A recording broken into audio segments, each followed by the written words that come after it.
This is Rockslapping Champions. Player 1, playing Kerrigan. We have someone from the Asian server whose name I cannot pronounce, or read for that matter. Player 2, playing Mengsk. We have Eviling. So let's have a look at the masteries while the players get set up. We can see the Kerrigan has gone for all points into the Kerrigan attack damage, into the best speed cost reduction, and the fast evolution mastery, so we should be expecting a unit-centric build here for Kerrigan. Mengsk has gone for some splits into his masteries. Generally speaking, I prefer to go for the conscript support instead of the Royal Guard in the Royal Guard support here, because the Royal Guards don't really generate that much mandate compared to the backbone of your army, which is the conscripts. And then we also have the terrible damage on the Royal Guard cost. This is okay if you want to go for a higher Royal Guard concentration in your army, and again you can see this with the Royal Guard experience as well. You kind of want to level up a little bit faster. Generally speaking, the starting mandate allows you to do your fast expands, which is very important. If you want to know how to do your fast expands as Mengsk, visit Starcraft2coop.com, your #1 source of Starcraft 2 co-op information. So, the commanders are getting set up here, and we can see that Kerrigan has put down a macro hatchery, which is really good. Having a macro hatchery means that you will have the optimized production that is required to being able to supply gap your army as quickly as possible in the game. The one thing about Kerrigan is that her larva production does not usually keep up with the reduced cost of her army, so you need to have a few extra hatcheries, or you need to have a queen that is injecting larvae. But I personally prefer that since Kerrigan tends to float a lot of minerals, just building extra macro hatcheries solves that problem.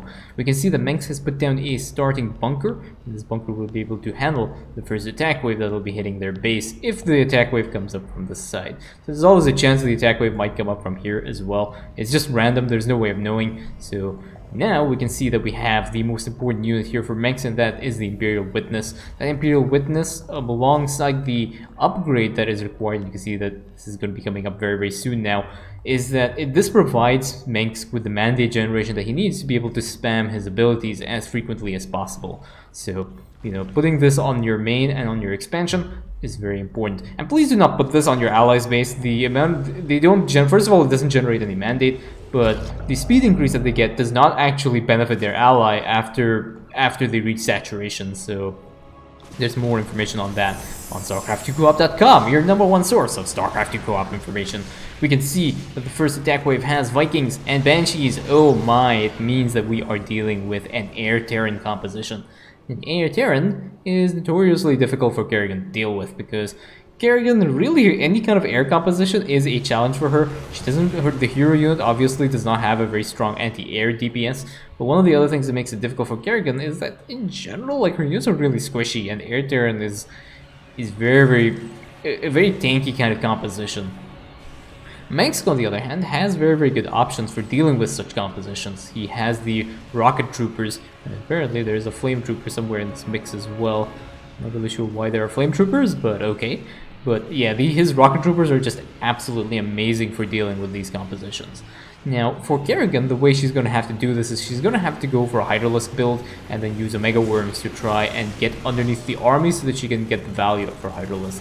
You see now Kerrigan meandering around here, and now we have a Zerg call down for Mengsk, and there are a few Diamondbacks, and these Diamondbacks are going to be really annoying. They're going to end up kiting. Unfortunately, Kerrigan does not end up sniping off the Diamondback, and those Zerglings do end up getting completely wrecked by that enemy base there. So Kerrigan's still over here and is basically clearing out whatever's left of these enemy bases, killing off some of these Marines. There's one last Diamondback, and the Diamondback also ends up getting cleared. And just as she has finished clearing everything, she uses her Assimilation Aura to assimilate the last few remainders of her army, which is interesting because the Assimilation Aura was off cooldown. She'd gotten a lot more value if she was actually using it to clear that. And that is an interesting decision there for Kerrigan. And Mengsk now is basically ready to put down the command center, and he's going to fast build his expansion. Kerrigan is going to end up deleting this small enemy camp. Enemy bases and stuff in the early game especially stand no match against Kerrigan. The Kerrigan heroic unit is so strong, very useful for getting you up to the mid game, and allows you time to take up. And you can see we have 3 evolution chambers on the way, and they are researching stuff for Kerrigan. And there's also a Zergling upgrade that's coming up for Kerrigan. I'm not really sure why. But now the second attack wave has spawned, and that attack wave is notoriously nasty. And there is a small harass wave here. So Manx is going to clean up the small harass wave. And Kerrigan now is going to get ready to engage this massive attack wave of Banshees and Liberators and Vikings and a Raven too. There is so much focus fire down, and Kerrigan just gets completely wrecked. There was no chance for surviving that. And now Manx's base has been aggroed because Kerrigan was a little bit too close to the expansion, and this is going to be a problem. The Liberators now get ready to siege up, and they've completely sieged up onto Manx's base, and they are going to start killing off a lot of these laborers, and these laborers are going to be having a very, very bad day. There is a lift up of this command center to prevent the damage output from these Banshees. Fortunately, these Banshees turned their attention to the bunker, and now these refineries. There is a bunker drop now that comes up, but this bunker is not going to stand a chance against the Banshees. And there are a few Lings from Kerrigan that are there to have a look around. Unfortunately, the Kerrigan Ling anti-air DPS is not as high as one might expect. There is another bunker there, and there are some rocket troopers. So these rocket troopers will end up picking off these Banshees, I think, before they end up going down. There is another Zerg drop from Manx here, but again, this Zerg drop doesn't really do anything. These Zerglings are going to end up going into the second hybrid super pressure spawn area, and they will end up cleaning up some of these bunkers. But again, there is a lot of harassment here. Kerrigan now has an army of Hydralisks, and Manx's rocket troopers have ended up clearing out this attack wave. But the end is not yet in sight because there are still a few more Vikings from one of the harass waves that have spawned. But now, Kerrigan will have to push in without her ally. Where is her ally's army?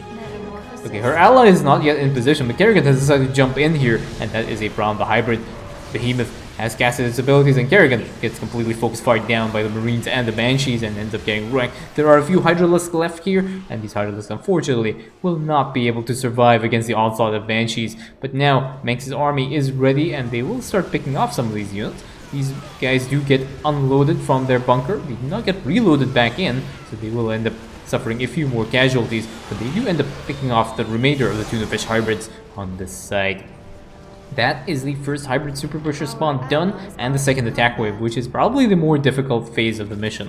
Just getting enough army here is very important.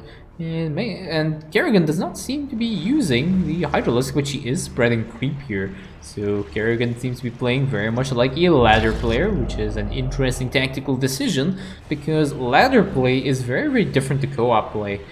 You know, your enemy, your opponent does not really have, like, they have to climb up the tech tree on ladder. Here, Amon actually starts off with battlecruisers and siege tanks in his base.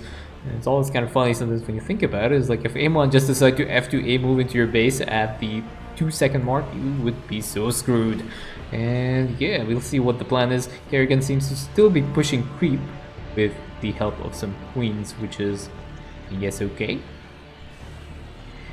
Now, Kerrigan is going to help push Janara forward, and I think the next hybrid super pusher spawn is ready to go because they have cleared out the small enemy camp here. So Manx will have to try and push.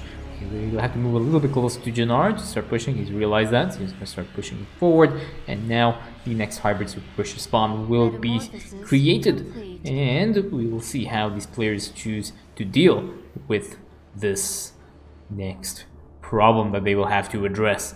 Kerrigan getting ready with her army of 7 Hydralisks. So again, there is an air Terran composition here, and that is going to be a problem because she is not well equipped for dealing with this. She realizes that there are a lot of angry Banshees there, does pull back, but then decides to jump in. Again, this is going to be a problem. Kerrigan will have to jump in and use an immobilization wave to end up stunning these Banshees. There's a lot of focus fire down on these Banshees, and Kerrigan taking a lot of damage, but now we have an assimilation aura and an immobilization wave, and that ends up stunning these Banshees. She has to take out that one Banshee there, but does end up picking that off. And now, all that are left is one hybrid behemoth and a Tunafish hybrid, but now there is a Zerg drop, and these Mules will end up cleaning up the rest of these hybrids along with these Vikings as well. These things do not last very long against the Zerg call down, which also gains benefit of the attack upgrades from Manx. So I don't think Manx does have those attack upgrades. He just has his medevac upgrades and his Imperial Witness upgrades, but that is something else. Yeah, there's also no Imperial Witness on this mineral line. So that is stifling a little bit of Manx's mandate generation, but that area has been dealt with reasonably well. There is the Zerg Gul'dan again. They unfortunately cannot be controlled, but they will end up just picking off some of these structures in this small enemy camp here. So yeah, now we have the Imperial Witness onto this expansion, and that is Manx's mandate generation pretty much optimized. But we'll see what the next plan is. Kerrigan has lost a total so far of 16 Hydralisks and 2 Kerrigans, and they are going to have to try and push into this next enemy base, and Kerrigan will probably have to wait until she has the immobilization wave ready, unless she wants to utilize some of the tankiness of Manx's army to soak up some of the damage. You can see there's one Marauder here to provide a little bit of anti-ground DPS, but you can see Manx is starting to tech now into the anti-air that he needs for the later stages of the game, because the Vikings, they do end up landing sometimes if there's no if there are no air units. Unfortunately, he has these medevacs, so that might be a problem. Manx now is getting another Imperial Witness, and he is good to go. And now Kerrigan again getting harassed by some more of these invisible Banshees that are trying to pick off some of these Hydralisks and Kerrigan herself. But it does get detected by Manx's army, so he will end up picking off that Banshee. But now there is an attack wave here, and that attack wave is going to start killing off this bunker. And now you can see one of the really cool animations of the Viking. It just tends to do the tactical dodge thing once it gets hit. It is taking a lot of damage, but now you can see that Manx has added the Black Hammer. One day I referred to it as an Odin. I got yelled at on my Discord. They're like, it's not an Odin, it's a Black Hammer. It's like, okay, fine. Odin, Thor, same thing. Same unit, looks the same, everything is the same. And now we have a Ghost. It's good to go and drop a nuke on Manx. Unfortunately, a little bit too late on the bunker call down. He does kill off that Ghost, but does end up getting nuked. And that is always nice to see on Rockslapping Champions. Seeing a player just getting nuked is always very, very fun to watch. Not very much fun when it happens to you, but still fun to watch. And now Kerrigan wants to try and push in. There are a few Marauders on the front line. There are some Diamondbacks, and there's a Thor as well. Kerrigan's army. Again, no usage of the Omega Worms. That she has 2 Omega Worms there. She doesn't seem to be using it, and seems to be utilizing her Overseers for detection, which is an interesting decision as well. The Omega Worms have detection, and they are really, really good at dealing with the problems that Kerrigan is facing right now. She seems to be playing very much like the ladder Zerg, and now there is a harass wave here, and this harass wave is going to start attacking some of Kerrigan's army. There's an immobilization wave that gets used to take out this harass wave, but now this immobilization wave has also stunned the units in that enemy base, but Kerrigan is so far away from the enemy base, and as soon as she decides to push in, everything else gets unstunned and kills off all her Overseers, and now she again does not have the detection that is required. But now Manx jumps into the way and tries to help and uses his Zerg call down to start pushing and bulldozing through this enemy base. That ends up actually saving Kerrigan, because she was losing a lot of Hydralisks and stuff. I think if she decided to continue pushing through, she would have lost pretty much her entire army. So far, Kerrigan has lost 33 Hydralisks and 2 Kerrigans, and she does want to start pushing into this hybrid super pusher spawn, but Manx has other ideas. He wants to go and try and deal with this attack wave, rightfully so, because he didn't get wiped earlier, and Kerrigan decides to push in and decides to change her mind because there is a Banshee there and she does not have the detection. Manx's Black Hammer, you can see now, just completely starts to shred through this enemy attack wave, because it is actually really, really good. Just look at that attack speed. Just nothing stands a chance, especially combined with the Vikings. Manx is now completely teched up to counter the attack wave that he's going to be dealing with. Kerrigan now has an army of 5 Overseers, and now she is ready to go. She has adequate detection for these Banshees, and is going to get ready to start pushing it. But this harass, or this escort wave for the hybrids, is absolutely massive, and Kerrigan is on an off timing here. She's on an anti-timing. She does not have a mobilization wave ready, and now Manx's army joins into the fray, but Kerrigan is fighting right in the middle of liberation zones, and a lot of secret missiles going down onto her Hydralisk, and her entire army just gets completely wrecked. Some more Overseers jump in just to have a look around, check stuff out, see what's going on, and they do end up surviving because Manx has had enough, and he ends up dropping a nuke and ends up killing off all these hybrids and the rest of that harass, or that escort wave. Again, some Hydralisks decide to jump in here, and they're fighting in the range of the bunker. They end up getting picked off. Another Hydralisk gets picked off as well, but this time fighting outside the range of the bunker. So far, Kerrigan has lost 3 Kerrigans and 65 Hydralisks. And still, no use of the immobilization wave Omega Worm Hydralisk unload combo, which is very, very important for Kerrigan when it comes to trying to deal with these kinds of enemy compositions, because these things have high damage output. the Liberators combined with the Battle Cruisers and the Secret Missiles from the Raven, it makes it very, very difficult to deal with if you're just trying to push and face on, because Kerrigan's face not very strong at tanking, so it is going to be causing a few problems. But on the other hand, the creep spread is reasonably decent. I'm going to cast this slightly like a ladder game. We can see the creep spread is very, very healthy for our Zerg player, which allows them adequate detection and allows them for adequate detection of attacks that will be coming up their side, and they are able to... I cannot cast ladder games.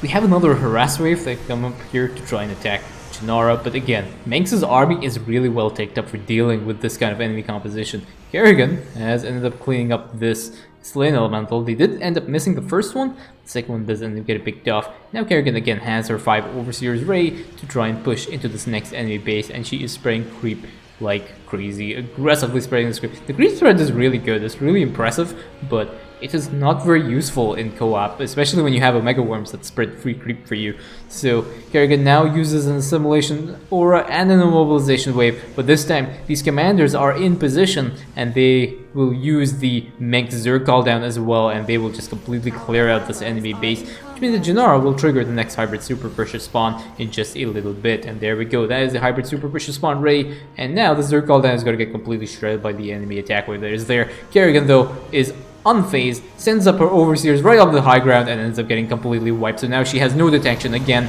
and now these Banshees are going to end up completely killing off a lot of Kerrigan and a lot of her Hydralisks. Again, these Hydralisks get completely focused fired down by these Banshees. They have nowhere to go. They're trying to run and find some kind of detection so they can end up killing off these Banshees, and their idea is to run next to the Manx player. But again, they are not anywhere near this detection area, and they are just getting completely picked off one by one. A lot of these Hydralisks dying off to the invisible Banshees. Manx has now decided, he has noticed and does send his Imperial Witness so the Kerrigan's Hydralisk can fight back. He does end up wiping that side, but that is not the end of it, because there are a lot more enemy units there and they are pushing Janara back. So 2 more Tuna Fish Hybrids have been picked off. There are 4 Hydralisks left out of Kerrigan's army. Kerrigan has lost a total of 101 Hydralisks and 4 Kerrigans, and there is still nothing here in sight. She is nowhere near the area that she needs to be fighting in right now, so Manx is going to go and try and clean up the rest of this side. He's unfortunately not as well equipped to deal with the anti-ground requirements. He does have a little bit more of an army, and Kerrigan does decide to send some more Overseers. Unfortunately, the Banshees do end up cloaking and killing off whatever Hydralisks are there, and again, these Hydralisks, again, not really going to stand a chance against the Banshees of Amon. And now finally we have a Mobilization Wave to try and take out the remainder of these Banshees and the 1 Tuna Fish Hybrid there, but unfortunately a Mobilization Wave does not stun Hybrids. But this is pretty much the end of the mission, I think, because Kerrigan has lost a total of 111 Hydralisks and 8 Overseers in the process of this fight, alongside 4 Kerrigans. Manx hasn't really lost that much. He has lost actually 6 Sky Furies, but I think that was basically at the end of the mission where he was having to solo push. And again, Kerrigan does end up cleaning up the small harass wave, but not before she gets Secret Missiles in the face twice more, ending up losing a few more Hydralisks. Total of 16 Hydralisks have been killed off, and now another harass wave has spawned, and they will end up killing off this 1 Omega Worm, and they will start to push towards the side, and they will block Janara from moving forward. But Mex has had enough. He is done. He is going to drop his final nuke here, and this is pretty much the end. Janara will end up booping Amon's champion into the pit. And that there is one random Viking here. This is coming to just check stuff out, take a few photos, and have a look around. But that is GG.